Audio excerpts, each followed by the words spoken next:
پیارے ناظرین السلام علیکم ورحمۃ اللہ وبرکاتہ۔ ہمیں امید ہے آپ بھی خیر و عافیت سے ہوں گے۔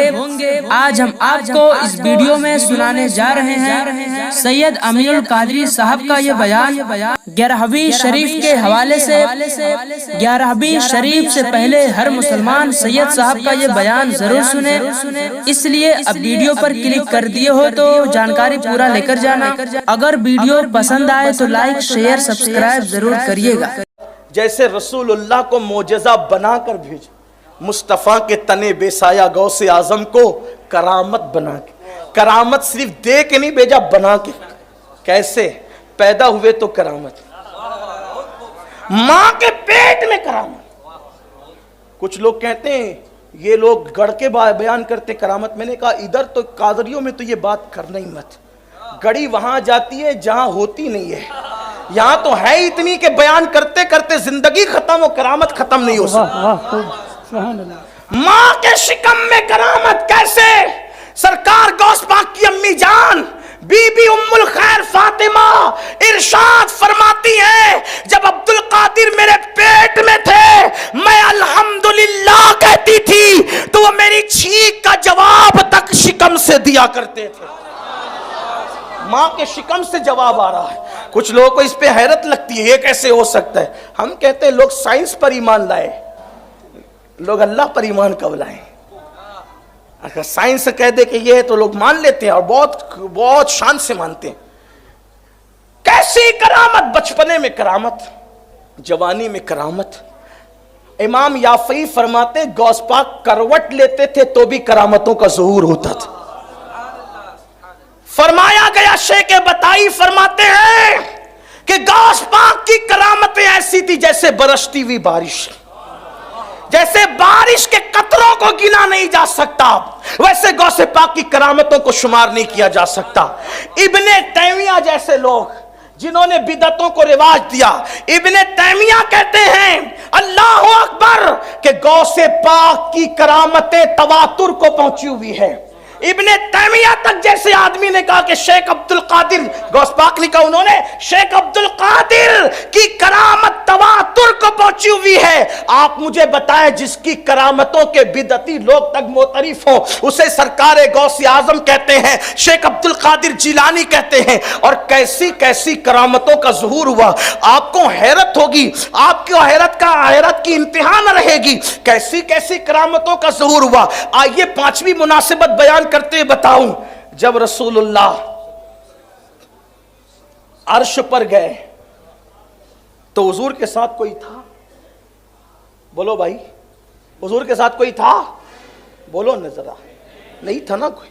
شیخ شہاب الدین عمر سہروردی فرماتے ہیں تفریع الخاطر فی مناقب عبد القادر میں امام اربلی نے لکھا ہے، اور حضور مفتی اعظمین علیہ الرحمہ کے مرید اور بڑے عظیم خلفاء میں سے، اجلہ خلفاء میں سے شیخ التفسیر علامہ فیض احمد اویسی علیہ الرحمہ نے بھی اپنی کتاب میں لکھا۔ کیا لکھا؟ حضور عرش پر گئے تو کون تھا؟ کوئی ساتھ نہیں تھا، لیکن غوث پاک فرماتے ہیں اپنے قصیدے میں، فرماتے ہیں، ابھی یہ شیخ شہاب الدین کا حوالہ نہیں ہے، ان کے قصیدے کا حوالہ، فرماتے ہیں جب دو محبوبوں کا ملن ہو رہا تھا، نسبت دیکھیں، فرماتے ہیں جب دو محبوبوں کا ملن ہو رہا تھا تب بھی عبد القادر موجود تھا۔ اور غوث پاک فرماتے ہیں نسبت دیکھیں، فرمایا جب حضور عرش پر پہنچے، نسبت دی، حضور عرش پر پہنچے، جب عرش پر پہنچے تو جبریل امین بھی ساتھ چھوڑ گئے۔ حالانکہ یہ تفضیل جبریل امین پہ بھی ان کو تفضیل نہیں دے رہا ہوں میں، ہاں، لیکن کچھ لوگ جو ہے وہ ہم لوگوں کے حوالے سے کچھ زیادہ حساس ہیں، تو اس لیے میں ایک ایک جملے پر تھوڑی سی وضاحت کرتا ہے کہ یہ کہا یہ جبریل سے بڑا بنا دیا۔ میں کہا نہیں بھائی، جو رسول ملائکہ ہیں تو ہم اولیاء اللہ کو ان پر فضیلت نہیں دیتے، وہ رسول ملائکہ ہیں، ان کا مرتبہ ہے۔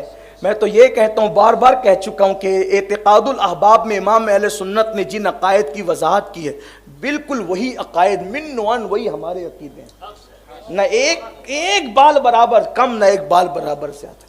اب جس کو ہمارے عقیدے دیکھنے وہ اعتقاد الاحباب اٹھا کر کے پڑھے تو اس کو سمجھ میں آئے گا کہ ہمارے عقیدے کیا ہے۔ یہ بات سمجھ لیں آپ، لیکن یہ بات لکھی ہے نا ہمارے بزرگوں نے. اور مجھ سے بات کرنے سے پہلے آپ کو فیض احمد اویسی کی طرف جانا پڑے, مجھ سے بات کرنے سے پہلے آپ کو امام اربلی کی طرف جانا پڑے, اور مجھ سے بات کرنے سے پہلے آپ کو شیخ الشیوخ شیخ شہاب الدین عمر سہروردی کی طرف جانا.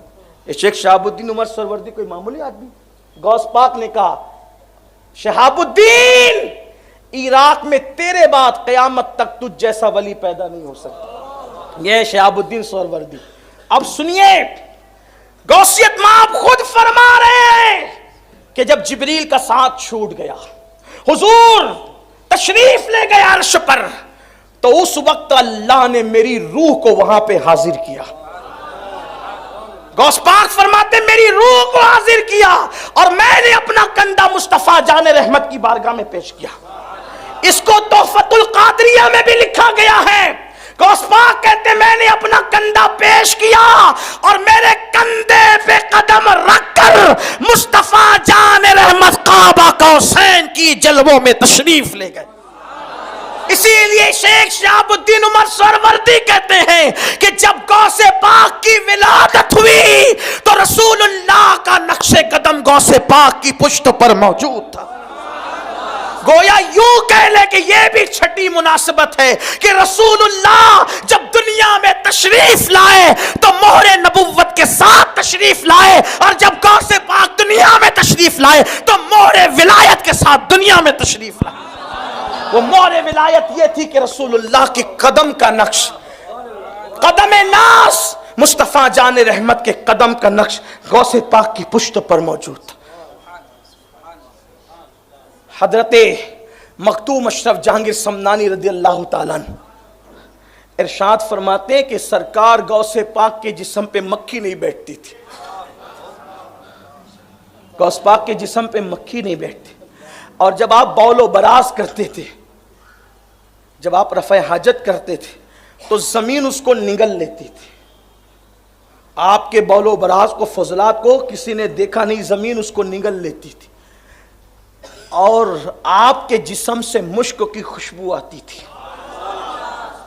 سیدنا سید عبد الجبار الگیلانی جو آپ کے شہزادے ہیں, جن کا مزار بغداد شریف میں, انہوں نے پوچھا بابا ہم یہ دیکھتے ہیں حدیث کی کتابوں میں کہ یہ تو رسول اللہ کی شان ہے, جسم پہ مکھی کا نہ بیٹھنا, مشک کی خوشبو کا آنا, فضلات کا زمین کا نگل جانا, یہ تو رسول اللہ کی شان میں ہم نے پڑھا ہے, لیکن یہ ہم آپ میں دیکھ رہے ہیں, اور یقیناً آپ نبی تو نہیں, یقیناً نبی نہیں. غوث پاک نے کہا بالکل میں نبی نہیں ہوں, نبی کا غلام ہوں, نبوت ختم ہے.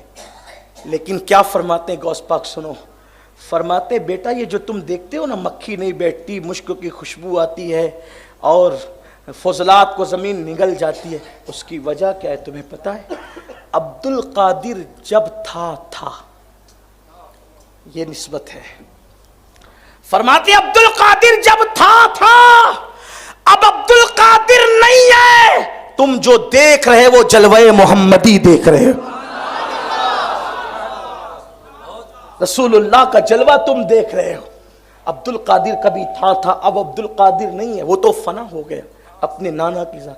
بلکہ بعض سیرت نگاروں نے یہاں تک لکھا ہے کہ سرکار غوث پاک سے جب بعض لوگ کبھی مصافحہ کرتے اور ہاتھ پکڑتے تو کبھی کبھی آپ کا ہاتھ ہی ہاتھ میں نہیں آتا. جسم میں اتنی لطافت پیدا ہو گئی تھی کہ سرکار غوثیت مآب کا ہاتھ لوگوں کے ہاتھ سے کبھی کبھی اوجھل ہو جاتا تھا. یہ سیدنا غوث پاک رضی اللہ تعالیٰ کی شان ہے. فرماتے کہ عبد القادر کبھی تھا, اب عبد القادر نہیں ہے, جو دیکھتے ہو تم جلوہ محمدی دیکھ رہے ہو. پھر حضرت سید عبد الجبار گیلانی نے کہا لیکن بابا یہ بھی تو ہے بابا کہ رسول اللہ صلی اللہ علیہ وسلم کے سر پہ بادل سایہ کرتا تھا, اور وہ ہم آپ کے سر پہ بادل کا سایہ نہیں دیکھتے. تو غوث پاک فرماتے عبد الجبار میں نے بادل کو منع کر رکھا ہے, اس لیے کہ کئی لوگوں کو مغالطہ نہ ہو جائے, مشابہت نہ ہو جائے, اس لیے میں نے بادل کو منع کر رکھا. اگر میں منع نہ کرتا تو لوگ بادل کا سایہ کرنا بھی دیکھ لیتے. یہ سرکار غوث پاک رضی اللہ تعالیٰ کی شان. پھر حضور علیہ الصلوۃ والتسلیم کا ایک جلوہ, حضور کی محفل میں جتنے لوگ موجود رہتے تھے, جب آقا گفتگو کرتے جب گفتگو فرماتے، توجہ کرنا، جب حضور گفتگو کرتے تو لوگ کبھی کبھی کہتے حضور ایک بار اور بیان کریں، بلکہ شروع دنوں میں کہا گیا رائنا یا رسول اللہ، پھر منع کر دیا گیا تو حضور نہ کہنے لگے، لیکن پھر بات کو ریپیٹ کرواتے تھے کبھی کبھی سننے میں۔ لیکن جب حضور خطبہ دیتے تھے، خطبہ، تو پہلا آدمی جو بیٹھ کر سنتا تھا وہی آخری آدمی بھی سنتا تھا۔ حضور کا جلوہ ہے یہ، اسی لیے حجۃ الوداع کے موقع پر 1,24,000 کم و بیش صحابہ کرام تھے، پہلا آدمی جو سن رہا تھا وہ آخری آدمی بھی سن رہا تھا۔ غوث پاک کی شان میں دیکھیں نسبت، اللہ نے غوث پاک کو یہ کرامت دی تھی کہ 70 ہزار کا مجمع ہوتا، 70 ہزار کا، پہلا آدمی جو سنتا تھا آخری آدمی بھی وہی سنتا۔